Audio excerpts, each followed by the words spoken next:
let me tell you something. Hulk Hogan is now back in the WWE.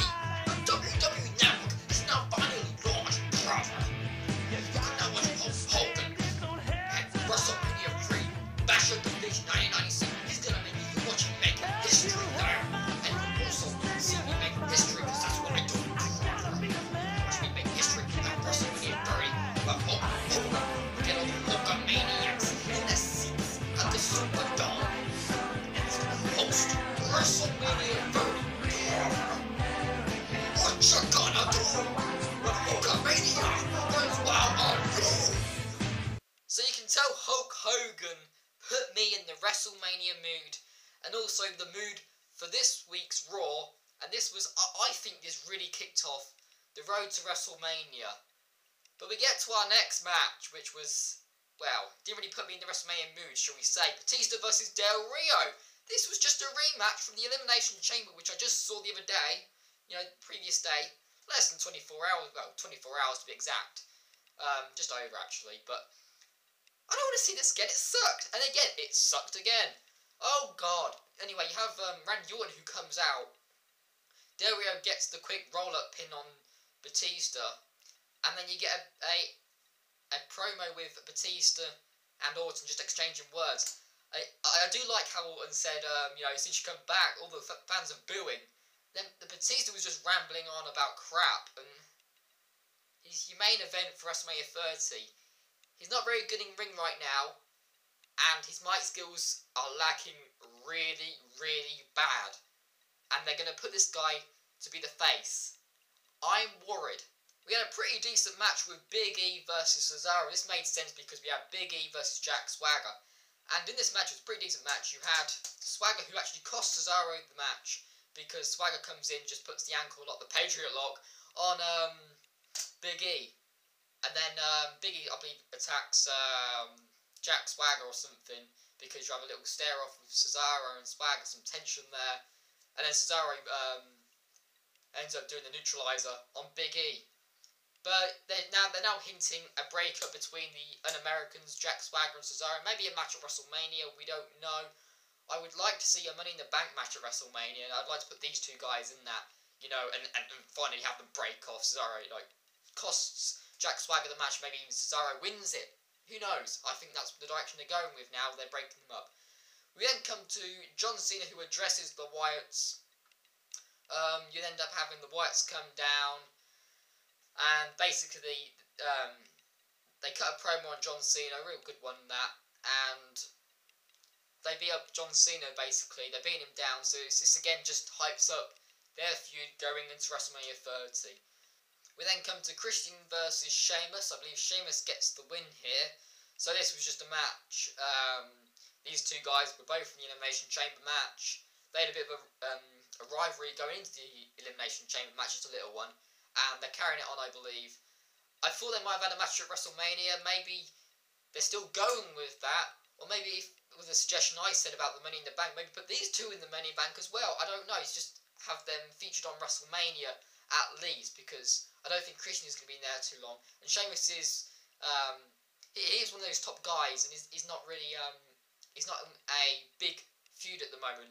And I'll get down to the matches, 4 matches which pretty much made it official in this week's Raw. So we have Daniel Bryan versus Kane, and this is because of the Elimination Chamber. Kane costing Daniel Bryan the match. I know beforehand we had a backstage segment. You had Daniel Bryan actually interfering Triple H and Stephanie McMahon and saying that he you've screwed me out since SummerSlam. I want a match against you, Triple H, at WrestleMania 30. I quite like this Daniel Bryan, you know. It shows that he wants a fight. I think that's what you need in WWE. You don't want cowards or whatever. You want a fight. That's what you want to see. You pay to watch a match. You want to see the fight. And Daniel Bryan, you know, is getting in there, getting his hands dirty, and he wants his he wants to regain his self-esteem and face Triple H, and then hopefully afterwards he can move away from the authority. But I quite like the storyline at the moment. I'm glad they're actually making Daniel Bryan look strong in this. are not thinking, I don't want to face Triple H, don't really want to do that. And you have Triple H, oh, I want to face Daniel Bryan at WrestleMania. And I'm glad they're going the opposite way here with Daniel Bryan wanting to fight Triple H, and you have Triple H thinking, huh, that guy. And then this can then show them off at WrestleMania, and Daniel Bryan beat Triple H, showing that Daniel Bryan overcome the obstacles the authority gave him. But we had in this match Daniel Bryan versus Kane. Again, they're showing the obstacles of Daniel Bryan overcoming the obstacles. With the authority, and he actually beat Kane in this. And then after cut a promo saying that he wants to face Triple H at WrestleMania. So good stuff from Daniel Bryan this week. I really enjoyed that. After you have Emma versus Summer Rae. Emma wins. Maybe they can build up Emma to face AJ Lee at WrestleMania 30. You know, it's a Divas match which may happen. Hopefully, it'll be a match, because it'll be a match people will care about, in my opinion. Afterwards, we had the Usos versus the New Age Outlaws, and I'm glad this only went it's really quick, because it was away in the New Age Outlaws. They were cutting their promo, you know, tag team champions of the world, and then you have the Usos quickly beat down on the New Age Outlaws and beat them in about 30 seconds, so they outwitted the New Age Outlaws. And then this again suggests a title match at WrestleMania. So they're planting the seeds with this match, and hopefully they make the New Age Outlaws. I keep saying that. The Usos, the new faces of the tag team division. Hopefully. After that, we have the final match. I think there's quite a lot of matches on this card, on this Raw. Sorry, we had Bray Wyatt versus Roman Reigns. I think they shouldn't have done this, in my opinion. I think they should have waited, because this is a big potential match, maybe a big 4 pay-per-view, which they could have done once. You know, this is the first time they've been in the ring, single guys facing off. But they had a match on Raw. You end up having the Wyatts come down. You have Seth Rollins take them out. You then have Dean Ambrose come down. He then beats on Bray Wyatt, so it's a DQ. And again, they're showing the tension between Roman Reigns and Dean Ambrose, because there was a backstage segment earlier, and Dean Ambrose just left. He just left. And when he come back to take out Wyatt's, he actually didn't have the shield attire on. So they really are teasing this tension between Roman Reigns and Dean Ambrose. We then come to the final segment of the show. And this is where Brock Lesnar came back, and he just, with Paul Heyman, I believe Triple H gave him a contract. They can face anybody at WrestleMania. They declined that. They want to face Randy Orton, Randy Orton, and they want to face the WWE World Heavyweight Champion.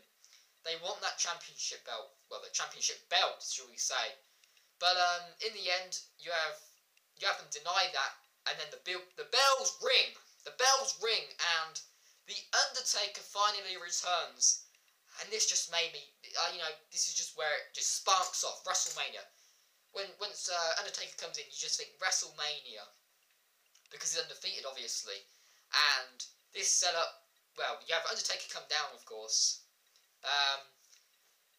You have Undertaker sign the contract. Brock Lesnar signs the contract. You have a chokeslam from Undertaker to Lesnar through the table, and this just sets the match up for WrestleMania. So you've got Brock Lesnar versus Undertaker at WrestleMania, and I am amped up for this. I was wondering as well while I was watching it, I was thinking, I wonder if it would have been more effective if Undertaker come down as the badass Undertaker, the American Undertaker, the one who goes on the bike. I was wondering if it would be more effective with that gimmick against Brock Lesnar, refurbish a rivalry back in 2002. I was wondering how effective that would be, but still, we're getting Undertaker versus Brock Lesnar at WrestleMania. I'm looking forward to that match. But overall, this Raw, it set up 4 matches. I think there's 4 matches official now. Obviously, you've got Randy Orton versus Batista for the WWE World Heavyweight Championship. You now have Brock Lesnar versus The Undertaker. That's going to be entertaining to watch. It's going to be a brutal match as well because of Brock Lesnar. We also have, I think what's going to happen is Bray Wyatt versus John Cena. I think that's pretty much official now. and we're also going to get Daniel Bryan versus Triple H. So there's 4 big matches there set up for WrestleMania, and we've got 6 weeks now to build up those matches. And I'm really looking forward to the build-ups for these matches. And also we might have the Shield, you know, with with what's going on there, the Un-Americans. So I think that for these 6 weeks now, WWE can really build up the rivalries, the matches which are going on for WrestleMania 30. And I'm looking forward to the road to WrestleMania now that Elimination Chamber's out of the way and we had our first Raw. Hulk Hogan's back as well, so he's hosting that. That makes me even more happy and puts me in the WrestleMania mood. I'm looking forward to WrestleMania now. I'm looking forward to the road to it and the build-ups to all these matches. I'm looking forward to it, guys. I really am. So I hope you enjoyed the review, guys. Share your thoughts down below what you thought of this week's Raw. Are you looking forward to the road to WrestleMania? Are you in the WrestleMania mood now? I'm slowly getting into it. I think with Hulk Hogan coming back and the Undertaker returning and setting up matches, hinting the matches as well, it's got me in the WrestleMania mood. It's starting to get me in the WrestleMania mood now, and I'm just waiting for the road now. I can't wait for WrestleMania as well. So I hope you guys enjoyed. Share your thoughts, and until next time, guys, see ya.